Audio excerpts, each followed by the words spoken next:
लेकरं जन्माला येणं गरजेचं आहे. तुम्हाला उदाहरण सांगेल पाहिजे, एका गावामध्ये प्रत्येक एकादशीला कीर्तन व्हायचं. इकडे पहा, कीर्तनकार महाराजांनी कीर्तन केलं, फेटा हातात घेतला आणि गाडीच्या दिशेने निघाले.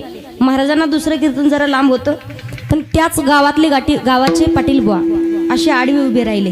पाटील बुवा म्हणतात, महाराज तुम्हाला चहा घेतल्याशिवाय जाताच येणार.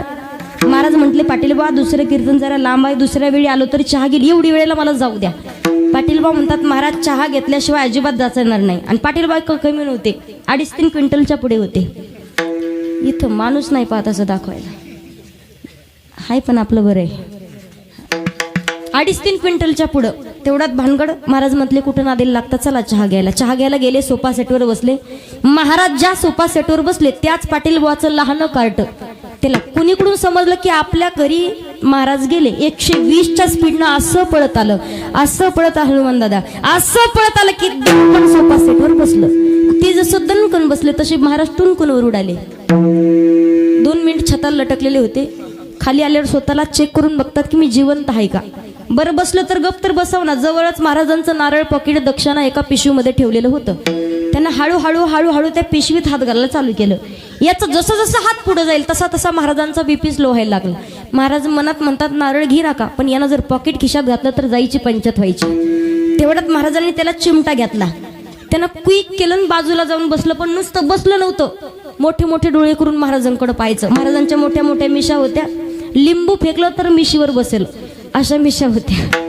जसं ते कार्ट महाराजांच्या समोरून आलं आणि महाराजांना म्हणायचं तुझा बदला घेणार. जसं समोरून आलं तसं दोन्ही हातामध्ये त्याला कचकन मिशा पकडल्या आणि चिकू करायचं. महाराज म्हणतात, पाटील बुवा याला सांगा ना काहीतरी, ते माझ्या मिशा उडते. पाटील बुवा म्हणतात, महाराज उडू द्या. आणि त्याला झोका खेळायची सवय. महाराजांच्या मिशा का झोक्याच्या दोऱ्या होत्या का. तेवढ्यात चहा आला. महाराजांनी कपातला चहा बशीमध्ये ओतला.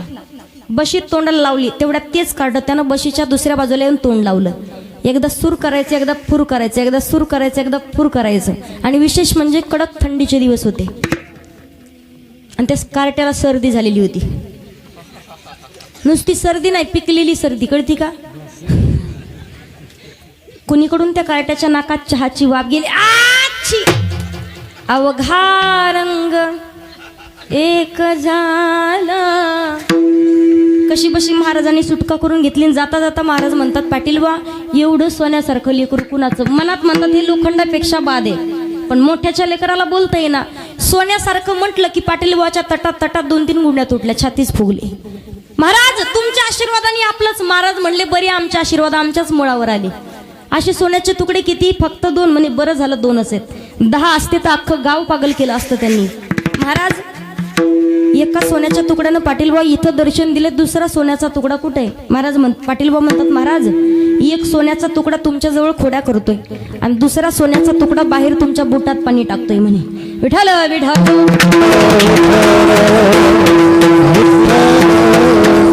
नक्कीच मुलगा मागितला पाहिजे, पण मुलगा पाहिजे पुत्र दे ऐसा गोंडा ज्याचा तिही लोकी झेंडा, किंवा कन्या तरी ऐसी देई जैसी मीरा मुक्ताबाई. सात्विक विचाराची लेकरं असतील तर जगाच्या मालकाला आनंद होतोय. मुलगा पाहिजे भगवान प्रभू रामचंद्रांसारखा, मुलगा पाहिजे बाळ ध्रुवासारखा. बाळ ध्रुवानं अगदी 5व्या वर्षी भगवंताचं नामचिंतन केलं. तपश्चर्या करण्यासाठी निघाले. नारद मुनीने विचारलं, बालका कुठे निघालात. महात्मा जंगलामध्ये जायचंय, तप करायचंय, भगवंताची प्राप्ती करून घ्यायची, अढळ पद निर्माण करून घ्यायचंय. त्यावेळेला सांगितलं, बाळा 5 वर्षाचं वय तुमचं, खेळण्याचं बागडण्याचं वय तुमचं, तुम्ही काय तप करणार. तप करण्यासाठी जाऊ नका. पण नारद मुनींनाही सांगितलंय, हाची नेम आता न फिरे मघारी. हाची नेम आता न फिरे मघारी. महात्मा हाची नेम आता न फिरे माघारी. असं लेकरू असेल तर जगाच्या मालकाला आनंद होईल. पहा, मला सांगायचे सात्विक विचाराची मूल आणि सात्विक विचाराचे मुली. मुलगी पाहिजे संत जनाबाईंसारखी, संत मुक्ताबाई, संत बहिणाबाई, संत मीराबाई, संत सोयराबाईंसारखी. मुलगी पाहिजे झाशीच्या राणीसारखी. मुलगी पाहिजे मासाहेब जिजाऊंसारखी. अशी मुलगी असेल तर नक्कीच जगाच्या मालकाला आनंद होईल. पण तसे लेकरं जन्माला येणं गरजेचं आहे. मला सांगा, आजकालच्या मुलीला येतं का सगळ्या गोष्टी. एक तर ताई मला कीर्तनाच्या अगोदर पोहोचली होती आणि मला म्हणे, ताई आता किती वेळ कीर्तन म्हणायचंय. काय म्हणे आता किती वेळ कीर्तन म्हणायचे. म्हणलं म्हणू जवळ म्हणू वाटेल तवर, कारण माहिती नाही नेमकं काय म्हणतात. तर सात्विक विचाराची लेकरं पाहिजेत. मी सांगू, जरी नाहीच करता काही आलं त्या मुलीला तरी चालेल, पण व्यवस्थित प्रपंच तिचा संसार तरी व्यवस्थित करता आला पाहिजे. आज घराघरामध्ये आपण पाहतोय, एक मुलगी जर लग्न होऊन सासरी गेले तर 2-4 महिन्यात गावाकडं परत माहेरी येते की नाही. त्याला कारणीभूत सासवा सुद्धा आहेत. इथं बसलेल्या सासवांनो नीट ऐका. पहिल्या काळात होतं तसं का सासूबाईनं सुनबाईला सासरवास करायचा, पण आता आहे का? आता आहे का तसं? आता सूनच भेटना. भेटतात का सून? गावात जाऊ दे, लोक विचारतात ताई हाय का तुमच्या इकडे एखादी? म्हणलं आमच्याच गावातले 50 राहिलेत. तुम्हाला कुठून पाहाव्या पोरी? पोरी भेटत. जे सप्ताहाचं नियोजन करते त्यांचे लग्न होतेत पा. इकडून तिकडून जे गल्लीनं फिरते त्यांचे लग्न नाही. आता त्यांनी फक्त भव्य कपडे घालायचे, बस एवढंच राहिलंय. जे ट्रॅक्टर चालवते त्यांनी तेवढंच काम करायचं. बम बम बोले टेकड़े वाले कैलाश के राजा चिल्लीम भराय ताजा दम लगाने आजा की चलो हिमालय के गुफा में. तिकडे गेले तरच शांतता आहे. मुलगा सात्विक विचाराचा पाहिजे, मुलगी चांगली पाहिजे. अशी जर असेल तर नक्की जगाच्या मालकाला आनंद होईल. मग जगद्गुरु तुकोबाराय म्हणतात, कुळी कन्या पुत्र होते जे सात्विक तयाचा हरिक वाटे देवा. सात्विक विचाराची लेकरं जन्माला आली तर त्यांचा आनंद थेट भगवंताला होतो. पण अखंड भगवंताचं नामचिंतन केल्याची फलप्राप्ती जीवनामध्ये प्राप्त करून घ्यायची असेल तर गीतेचं आणि भागवताचं श्रवण करावं लागतं. गीता भागवत करीती श्रवण अखंड चिंतन विठोबाचे. गीता ही जगावं कसं शिकवते आणि श्रीमद भागवत ही मरावं कसं शिकवते. काही काही म्हणतील ताई आम्ही एवढी गाडी बंगला प्रॉपर्टी सगळं कमवून ठेवू, मुक्ती भेटल आम्हाला. गेल्याच्या नंतर आम्ही लेकरांना सांगू तेवढे आमचे हाडं काशीला सोडा म्हणजे आम्हाला मुक्ती भेटल. लक्ष देऊ नाही का? गेल्याच्या नंतर मुक्ती भेटल का नाही हे मला माहिती नाही, पण जिवंतपणी मुक्ती भेटावं असं वाटत असेल. एक आहे भागीरथी गंगा आणि काही भागवती गंगा.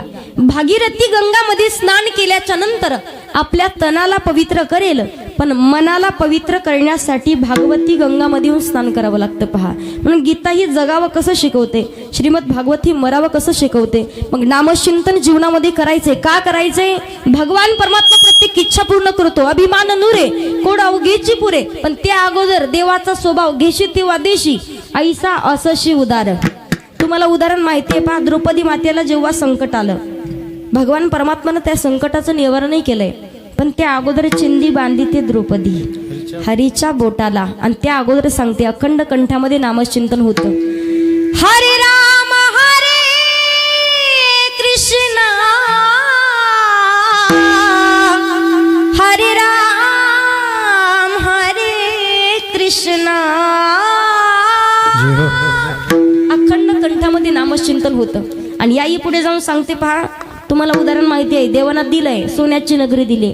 बालमित्र होते. मी सांगेल देवाच्या मनात जर आलं असतं, बालमित्र होते भक्त सुदामा आणि भगवान गोपाल कृष्ण. मनात आला असतं तर पोहे न घेताही सोन्याची नगरी दिली असती, पण देवानं सुद्धा दाखवून दिले स्वतःचं कर्म स्वतःला चुकावं लागणार आहे. 18 विश्व दारिद्र्य होतं, नष्ट केलं, पण जेव्हा मोठभर का होईना पोहे घेऊन गेले आणि अखंड नामचिंतन होतं. का? बालमित्र होते. ती काय आत्ताची मैत्री नव्हती बरं का. आत्ताची मैत्री आहे कोणती? दोस्ती पक्की, खर्च आपणा आपणा. फक्त आम्ही मित्र आहेत, जिगरी मित्र. इकडं पडलाय का गाडीवर गेलाय कुठं काही मिळ नाही अजिबात. खरंय की नाही? मैत्री त्याला म्हणतात. तुझं दुःख म्हणजे माझं दुःख आहे आणि तुझा आनंद म्हणजे माझा आनंद आहे. आत्ताचं गाणं आहे पहा. गुरुजी एकदा. दुःख अडवायला उंबऱ्या सारखा, दुःख अडवायला उंबऱ्या सारखा, मित्र बनव्यामध्ये गारव्या सारखा, मित्र बनव्यामध्ये गारव्या सारखा. वाट चुकणार नाही जीवनभर तुझी, वाट चुकणार नाही जीवनभर तुझी. एक तू मित्र कर आरशा सारखा, आरशा सारखा. दुःख अडवायला, दुःख अडवायला उंबऱ्या सारखा, मित्र बनव्यामध्ये गारव्यासारखा मित्र बनव्यामध्ये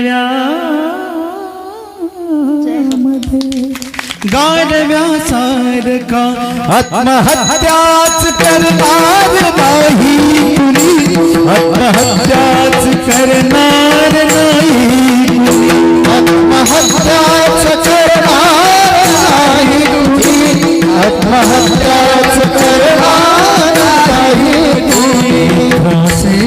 जवळ मनासारखा मनासारखा मनासारखा दुःख अडवायला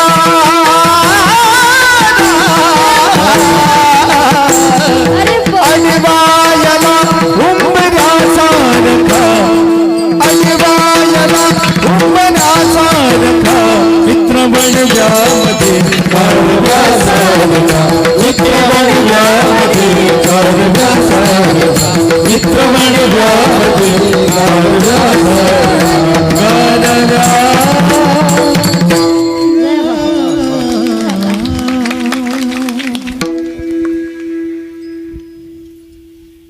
दुःख अडवायला उंबऱ्यासारखा मित्र बनव्यामध्ये गारव्यासारखा मैत्री असावी सुदामदेव आणि भगवान गोपाल कृष्णांसारखी.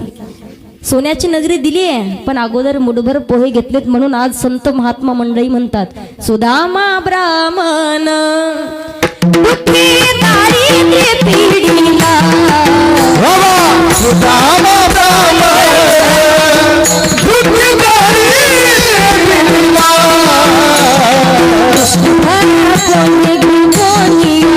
त्याची भेटी लागी गेला मुष्टीभर पोहे घेऊया त्याची भेटी लागी गेला शुद्ध भावने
पण अगोदर मुठभर पोहे घेतात म्हणून गीता ही जगावं कसं शिकवते श्रीमद भागवत हे मरावं कसं शिकवते. उदाहरण सांगते तुम्हाला. एकदा स्वामी विवेकानंद शिकागोच्या परिषदेसाठी गेलेले होते. अनेक ग्रंथाचार्य तिथे उपस्थित होते आपापला ग्रंथ घेऊन आणि स्वामी विवेकानंद आपला गीता हा ग्रंथ घेऊन गेले. श्रीमद भगवद गीता गीता हा ग्रंथ घेऊन गेले. ग्रंथाचार्यांनी आपली गीता हा ग्रंथ सर्व ग्रंथांच्या खाली ठेवला आणि त्यांना वाटलं आता काय बोलणारे हा मुलगा. पण स्वामी विवेकानंद उच्चारले तुम्हा ग्रंथाचार्यांनी आमची गीता हा ग्रंथ सर्व ग्रंथांच्या खाली ठेवून असं सिद्ध केलेलं आहे की सर्व ग्रंथांचा पाया म्हणजे आमची गीता आहे. ग्रंथाचार्यांनी परत आले आणि सर्व ग्रंथांच्या मधोमध गीता हा ग्रंथ ठेवला. त्यांना वाटलं आता तरी काय बोलेल हा मुलगा. पण ग्रंथाचार्यांसमोर स्वामी विवेकानंद उच्चारले की तुम्हा ग्रंथाचार्यांनी आमची गीता हा ग्रंथ सर्व ग्रंथांच्या मधोमध ठेवून असं सिद्ध केलेलं आहे की सर्व ग्रंथांचा गाभा म्हणजे आमची गीता आहे. ग्रंथाचार्यांना राग आला. पटकन गीता हा ग्रंथ बाहेर काढला, सगळ्या ग्रंथांच्या वरती ठेवला. त्यांना वाटलं आता तरी काय बोलेल हा मुलगा. पण स्वामी विवेकानंद थांबले नाही. स्वामी विवेकानंद उच्चारले तुम्हा ग्रंथाचार्यांनी आमची गीता हा ग्रंथ सर्व ग्रंथांच्या वरती ठेवून असं सिद्ध केलेलं आहे की सर्व ग्रंथांचा कळस म्हणजे आमची गीता आहे. सांगायचे काय, गीता ही जगावं कसं शिकवते आणि श्रीमद भागवत हे मरावं कसं शिकवते. मग अखंड नामचिंतन केल्याची फलप्राप्ती जीवनामध्ये होती. पण त्या अगोदर नित्य नेम नामे ते प्राणी दुर्लभ लक्ष्मी वल्लभ तयाजवळी भगवान परमात्मा जवळ आहे आपल्या. पण नामचिंतन करावं लागेल. का करायचं? भगवंताचं भजन अगोदरही सांगितलं. नामचिंतन जीवनामध्ये करावे लागेल. सारासार विचार करा उठा उठी नाम धरा कंठी. भजन करायचंय. इकडं फक्त सांगितलंय म्हणून भजन करायचं नाही. आवडीने भावे हरिनाम घेसी तुझी चिंता त्याशी सर्व आहे. तुम्हाला चिंता करण्याची गरज नाही. जगाचा मालक तुमची चिंता करेल. नामचिंतन करावं का? नारायण हरी उच्चारण नामाचा आणि तेथे कळी काळाचा रिग नाही. पण त्या अगोदर आपलं आयुष्य सांगते तुम्हाला. भजन करावं का? कीर्तन भजनाला जावं का? फुल नाही फुलाची पाकळी द्यावी का? आपलं आयुष्य म्हणजे जिंदगी का किराया का घर है, एक न एक दिन बदलना पड़ेगा. मौत जब तुझे को आवाज देगी घर से बाहर निकलना पड़ेगा. घर से बाहर निकलना पड़ेगा. घर से बाहर निकलना पड़ेगा. घर से बाहर घर से बाहर निकलना पड़ेगा. घर से बाहर निकलना पड़ेगा. इतना मासूम हो जाएगा तू, इतना मजबूर हो जाएगा तू, इतना मासूम हो जाएगा तू,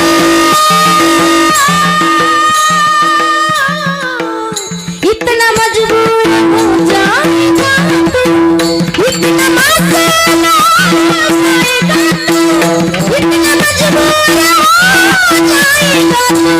छोड़कर अपनी ऊंची हवेली, छोड़कर अपनी ऊंची हवेली, पल में बदलना पड़ेगा. घर से बाहर निकलना पड़ेगा. घर से बाहर निकलना. जोरात ताली वाजवा, जोरात. क्या बात है. ही तुमचीच कृपा झालेली आहे. ऐकून ऐकून माणसाचं आयुष्य म्हणजे जसं एखादं भाड्यानं जर घर केलं तसा भगवान परमात्मानं अतिशय असा अनमोल नरदेह दिलाय. भाड्याचं घर आहे. या देहाला जन्माला आल्याच्या नंतर माहिती नाही कधी या घरातून बाहेर पडावं लागेल. म्हणून अखंड नामचिंतन केल्याची फलप्राप्ती करून घ्यायची असेल तर गीतेचं आणि भागवताचं श्रवण करावं लागेल. म्हणून जगद्गुरु तुकोबराय म्हणतात, जे हिताच्या ठिकाणी जागे आहेत, ज्यांचा आनंद जगाच्या मालकाला होतोय, जे गीतेचं आणि श्रीमद भागवताचं श्रवण करतात, अशांची तुका म्हणे मज घडो त्यांची सेवा. शेवटच्या चरणामध्ये तुका म्हणे माझा घडोत्यांची सेवा. तुका म्हणे माझा घडोत्यांची सेवा. तुका म्हणे माझा घडोत्यांची सेवा. तुका म्हणे माझा घडोत्यांची सेवा. अरे माझ्या देवा पार नाही, अरे माझ्या देवा पार नाही. कोणी कळ्या पुत्र तुझे जातीवर, कोणी कळ्या पुत्र तुझे जातीवर. अरे माझ्या देवा पार नाही, अरे माझ्या देवा पार नाही. कोणी कळ्या पुत्र तुझे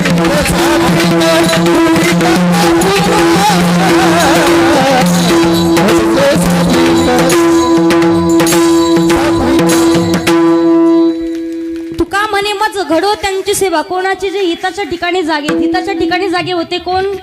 संत महात्मे हिताच्या ठिकाणी जागे होते. नामचिंतन जीवनामध्ये केलंय. म्हणा अवघा महाराष्ट्र त्यांच्या अभंग कीर्तनामध्ये गातायत. आपण आज पाहतोय त्यांच्यासाठी म्हटलं पाहिजे. आज आपण ज्यांच्यासाठी जयांगी मोठेपण आणि तया यातना कठीण. संत महात्म्यांच्या जीवनामध्ये त्रास सहन केलाय म्हणून भगवान परमात्मानंही त्यांना डोक्यावरती घेतलंय. पण नामचिंतन करणं गरजेचं आहे. आणि आपल्यालाही भगवंताच्या नामचिंतनाची आवड लागण्यासाठी हित आहे. त्याच्यामध्ये अगोदर संताची संगती करावी लागेल. संताची संगती करायची का? का करायची? एकनाथ महाराज सांगतात, हरिप्राप्तीसी उपाय धरावे संताचे ते. मग ज्या संतांचे चरण धरले, संताचे पायी हा माझा विश्वास किती महत्वाचा असतो तुम्हाला समजावून सांगते पहा. विश्वास. महिला मंडळ मला सांगा, जर सर्दी खोकला ताप जर झाला कुठं जाता? पुरुष मंडळ तुम्ही कुठं जाता? बोला पटकन. जंगलात, दवाखान्यात. त्या तुम्ही डॉक्टरांना विचारता का ही गोळी बरोबर आहे का, ही गोळी खाल्ल्यावर मी मरल का, असं विचारता का? कोणताच प्रश्न न विचारता सांगितल्याप्रमाणे तुम्ही गोळ्या घेता त्या डॉक्टरांवरती ठेवलेल्या विश्वासाच्या जीवावर, बरोबर ना? बसमधून प्रवास केलाय का? फुकट तिकीट गेलायत का? बसमध्ये चढताना त्या ड्रायव्हरला तुम्ही विचारता का आम्हाला कुठं धडकवशील का, आम्हाला कुठं मारशील का?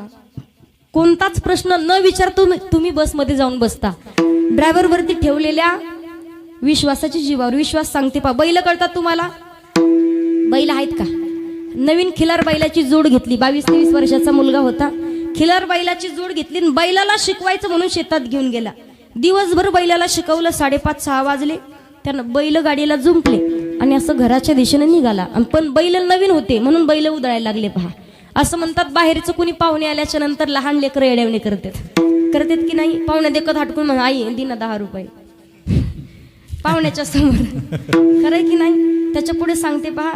बाहेरचं पाहुणे आल्यावर लहान लेकरं येड्यावणे करतात, माहेरचं कोणी आल्यावर बाया येड्यावणे करतात, आणि गाव जवळ आल्यावर बैल येड्यावणे करतात.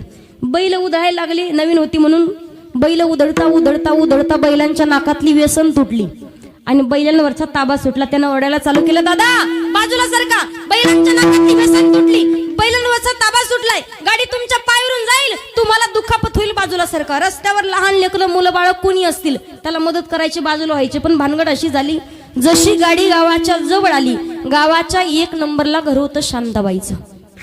जिला भांडण केल्याशिवाय करमत नाही तिचं नाव इथल्या सोडून आमच्या तिकडच्या सांगते, इथल्या अजिबात सांगणार नाही, तिकडे गेल्यावर मग सांगू तुमच्या. शांताबाईने अजिबात मनावर घेऊ नका पहा. जशी शांताबाई पाहिली रस्त्यावर, याचे डोळेच पांढरे झाले. म्हणे बाई कशाला मध्ये आली असेल. त्यानं ओरडायला चालू केलं, काकू बाजूला सरका, बैलांच्या नाकातली व्यसन तुटली, बैलांवरचा ताबा सुटलाय, गाडी तुमच्या पायावरून जाईल, तुम्हाला दुखापत होईल. आता काकून बाजूला व्हाव की नाही? काकून पदर कमरेला खोचला. काकू काय म्हणते, का रे म्हणे मी बी मतदान केलं तेव्हा रस्ता झालाय, रस्ता काय तुझ्या हा इकडे बी 250-300 किलोमीटर वरती, आम्हाला वाटलं आमच्याच परिसरात म्हणते. हा म्हणे काकू तुमच्या एकटीच्याच मतदान रस्ता झाला, पण बाजूला सरका. काकू बाजूला नाही झाली. जशी गाडी आली तशी भरकन काकूच्या पायावरून गेली. काकूच्या पायाचे 2 तुकडे. आता काकून कुठं जाऊ? महिला मंडळ दवाखान्यात जाऊ ना. काकू गेली पोलीस स्टेशनला गेली, केस केली. तीच केस कोर्टात आली. कोर्टातली केस बोर्डावर आली. हा बिचारा गरीब होता, भोळा होता, घरात रडत बसला. त्याचा जवळचा मित्राला म्हणे झालं काय? म्हणे असं झालंय, माझा काहीच दोष नाही, निर्दोष आहे म्हणे मी, पण तरी सुद्धा एवढं मोठं संकट माझ्यावर आलंय, अजिबात टेन्शन घेऊ नको म्हणे, आपण चांगले हिंगोलीचे वकील लावू. वकील लावले. वकील म्हणतात एका केसचे मी 15,000 घेईल. किती हजार? एका केसचे 15,000 घेईल. पण मला सांगा, मी तुम्हाला या केसमधून निर्दोष मुक्त करेल, पण त्या अगोदर तुमचा माझ्यावर विश्वास आहे का? हा म्हणे 101 नाही 1001% फक्त तुमच्यावरती विश्वास. मग केस ठरली. तो म्हणे एक काम करायचं, उद्या कोर्टामध्ये गेल्याच्या नंतर जज साहेबांनी कोणताही प्रश्न विचारू द्या, उत्तर फक्त बुईंग बस एवढं द्यायचं, म्हणे दुसरं काहीच नाही बोलायचं. दुसऱ्या दिवशी आला कोर्टामध्ये. एका कटघरामध्ये हा, समोरच्या कटघरामध्ये शांता काकू.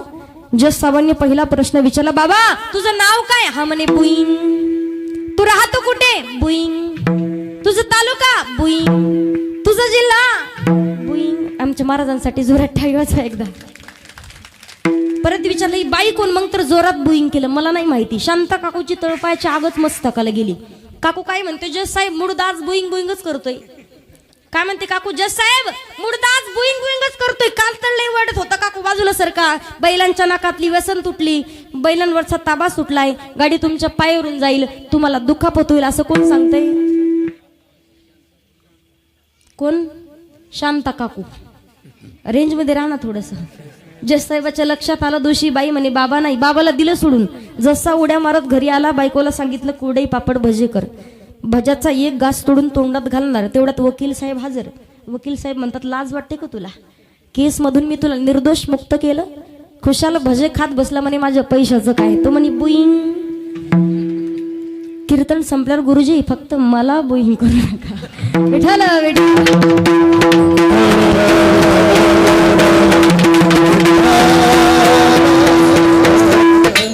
जीवनामध्ये संताची संगती करायची. का करावी? संतना की संग लागणे, तेही अच्छवनिगी तर येणे साधती साधने आणि तुटती भवाची बंधने.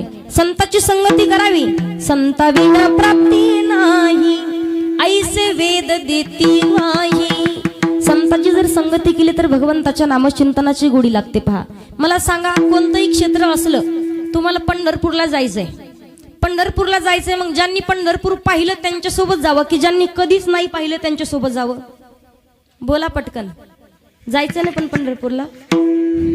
ज्यांनी पाहिलं त्यांच्यासोबत जावं. ज्यांनी अनुभव घेतलाय त्या गोष्टीचा, ज्यांना अनुभव आहे त्यांच्याकडे माणसानं गेलं पाहिजे. तिथं गेल्याच्या नंतर माणसाची फजिती होत नाही. ज्यांना माहिती नाही त्यांच्यासोबत जर गेले तर फजिती झाल्याशिवाय राहत नाही, एवढं माणसानं लक्षात ठेवायचं. मग संत महात्म्यांना माहितीये भगवंताची प्राप्ती कशी होतीये, भगवंताचं नामचिंतन करायचंय कसं, म्हणून संत महात्मे सांगतायत, गातो आवडीने गोड तुझे नाम, तूच माझा राम, तूच घनश्याम.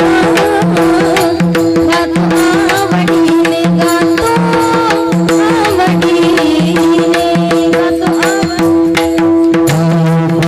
तुझे नाम तुझ माझा राम, तुझ घनश्याम.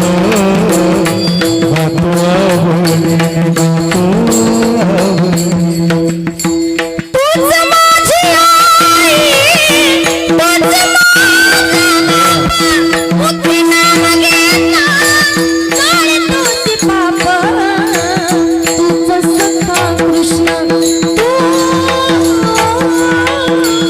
तुझ सखा कृष्ण, तुझा मी सुदामा, तुझ माझा राम, तुझ घनश्याम. गातो आवडीने, गातो आवडीने. तुझे नाम तुझ माझा राम, तुझ घनश्याम.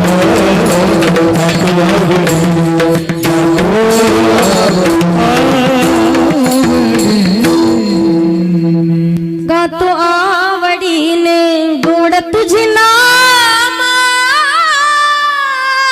तूच माझा राम, तूच घनश्याम. भगवंताचं नामचिंतन करायचे पण सवडीनं नाही, आवडीनं करावं लागेल. ज्या दिवशी आवडीनं परमार्थ भगवंताचं भजन कराल त्या दिवशी जीवनाचा उद्धार होईल. तुम्हाला उदाहरण सांगते पहा, हृदयामध्ये भगवंताला साठवलेलं होतं आणि आवडीनं परमार्थ चालू होता. कोण? हृदयबंदी खान.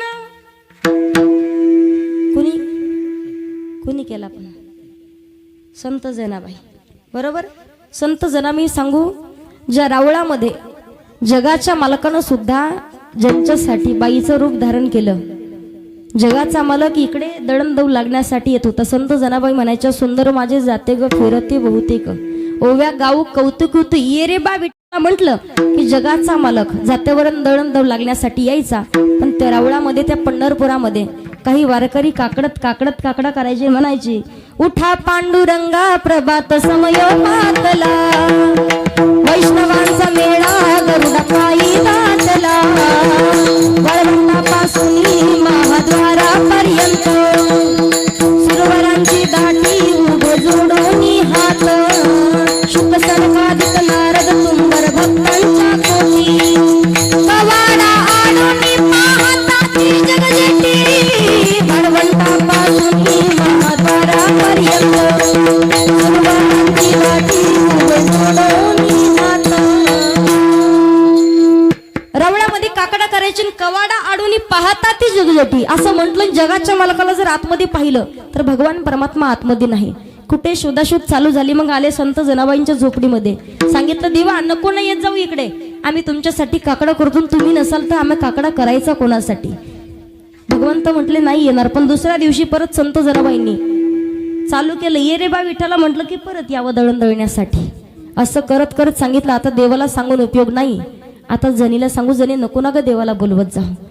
संत जनाबाईंनी दुसऱ्या दिवशी ठरवलं, जगाच्या मालकाला बोलायचं नाही. 2 दिवस 4 दिवस 8 दिवस झाले, भगवान परमात्म्याचं मन राहावं ना, देवाला राहवलं नाही. विटेवरून खाली उडी मारली आणि संत जनाबाईंना विचारलं, जने का ग बोलवत नाहीस मला? नाही बोलवणार. का नाही बोलवणार? नाही बोलवणार देवा. का नाही बोलवणार? देवा एक वेळेला मी माझा अपमान सहन करेल पण या जगाच्या मालकाचा अपमान मला नाही सहन होणार. नाही बोलवणार. का नाही बोलवणार? तुला जर बोलवलं तर ती वारकरी सांगतात देवाला बोलवत जाऊ नको. देव म्हणतात मला का एक रूप आहे का? अनंत रूपे अनंत वेशे देखिला म्या त्याशी बाप रखुमा देववरू खून बांधली कशी. अनंत रूप आहेत. दुसऱ्या कोणत्याही रूपामध्ये बोलवत जा. दुसऱ्या दिवशी जेव्हा संत जनाबाई आता म्हणत नाहीत सुंदर माझे जाते ग फिरते बहुतेक, जगाच्या मालकाने विटेवरून उडी मारली. रुक्मिणी मातेच्या शृंगार गृहामध्ये गेले. रुपा एवढं कुंकू लावलं, भांगामध्ये सेंदूर घातलं, गळ्यामध्ये मंगळसूत्र घातलं, पायांच्या बोटामध्ये जोडी घातली, पायामध्ये पैंजण घातली, कमरेला कंबरपट्टा बांधला, हातामध्ये हिरव्या बांगड्याचा चुडा घातला, हिरवी नाटी परिधान केली आणि बाईचं रूप धारण करून जगाचा मालक संत जनाबाईंना झोपडीमध्ये दळण लागण्यासाठी आला. तेव्हापासून म्हटलं जातं यग यग विठा बाई आणि माझे पंढरीची आई. जगाच्या मालकानं बाईचं रूप धारण केलंय. भक्ताचा महिमा आहे. हिताच्या ठिकाणी जागे होते. हृदयामध्ये भगवंताला साठवलंय. अखंड नामचिंतन होतंय. म्हणून आपणही नामचिंतन करायचं जीवनामध्ये. म्हणून जगद्गुरु तुकोबाराय म्हणतात असे संत कोणते? जे स्वतःच्या हिताच्या ठिकाणी जागे आहेत, ज्यांचा आनंद जगाच्या मालकाला होतोय, जे गीतेचं आणि भागवताचं श्रवण करतात अशांची तुका म्हणे मज घडो त्यांची सेवा तरी माझ्या दैवा पार नाही. वारकरी संप्रदायाच्या नियमानुसार सर्वांनी हात वरती घ्या. सगळ्यांनी हात वरती घ्या. माझ्यासोबत सगळ्यांनी भजन करायचंय. हा घ्या हात वरती.